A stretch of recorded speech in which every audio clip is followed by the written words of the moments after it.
Enhancements. What kind of enhancements work in the Feng Shui? Well, if you go to a Feng Shui store, there's going to have flutes, wind chimes.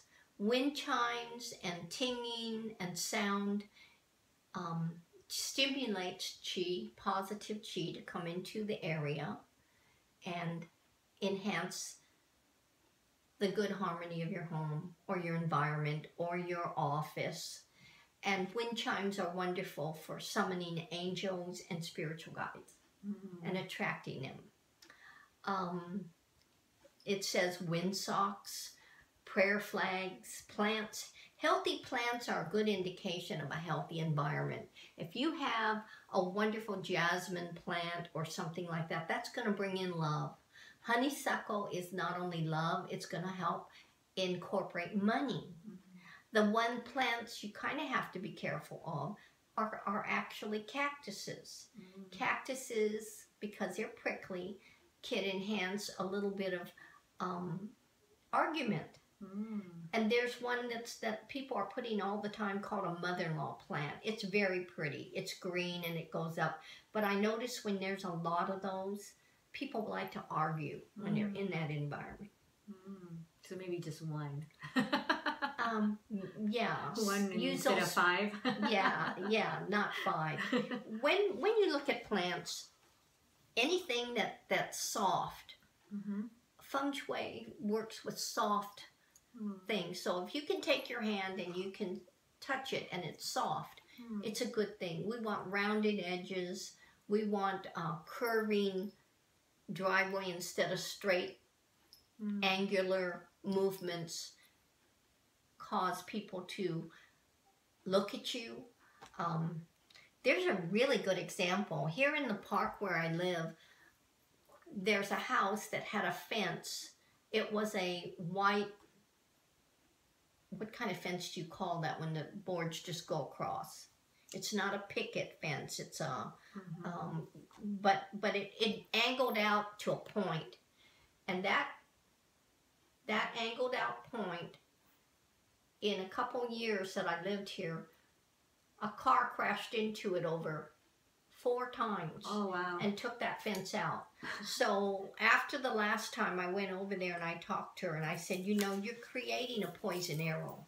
Not only are you pushing out, that you're asking for it. That's why I tell people, don't put a crystal hanging in your car. You're attracting energy. You don't want to be hit.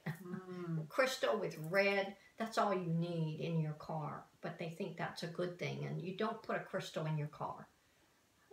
It's like putting up a mirror when you have a poison arrow in your window pointing at you, and you put a mirror up across the way from it, so now you have 2 poison arrows. So you got to be careful with mirrors, and you got to think with Feng Shui eyes when you do some of this stuff. There's so much more to it. Fountains. There's a tricky thing about fountains. If you put a fountain near your door, and you have to imagine the fountain rising out, and not just going into the fountain, but what if it rose up out of the fountain and it comes down and it flooded over? Where's that water going to go? If it runs down your driveway, there's where your money runs away. If it crosses your door gently, that's fine. You want to imagine any kind of a water feature that puddles gently across your front door. And that's going to bring in abundance. So there are many, many little tricks in Feng Shui that we work with. And trying these can be very, very helpful. I have a question because, I was just thinking of that.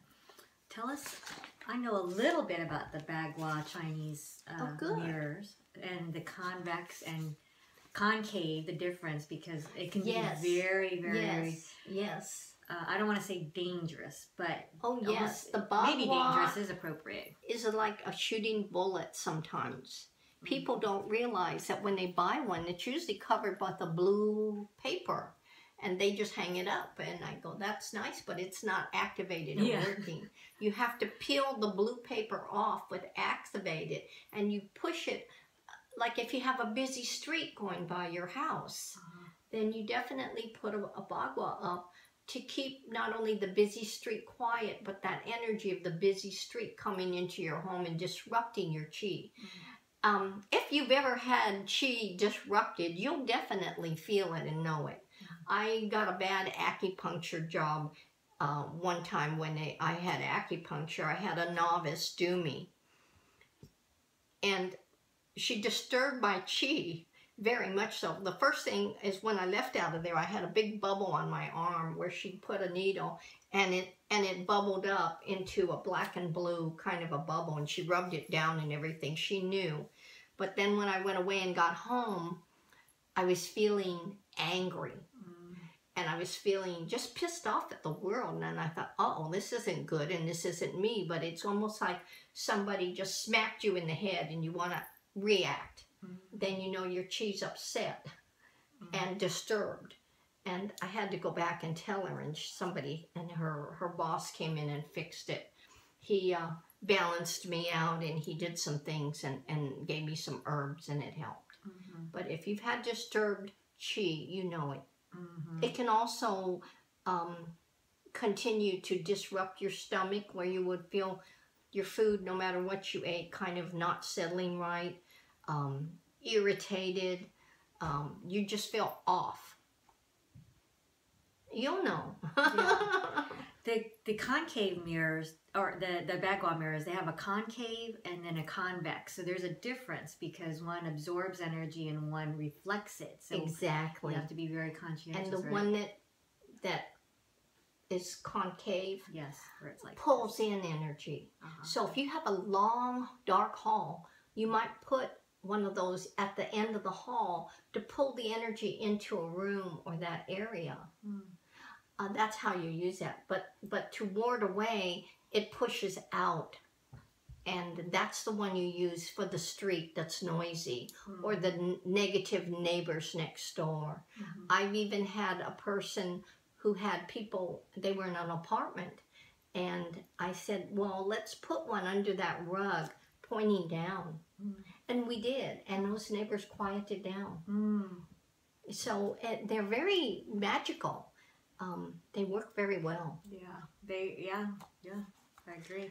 So, and also while we're talking about location, your house number, are you comfortable giving me just the numbers on your house? We don't have to say where it's at or nothing. Even though I'm currently with my parents, that's okay. Wherever you're living. Okay. Let's do that. Yeah. 1, 2,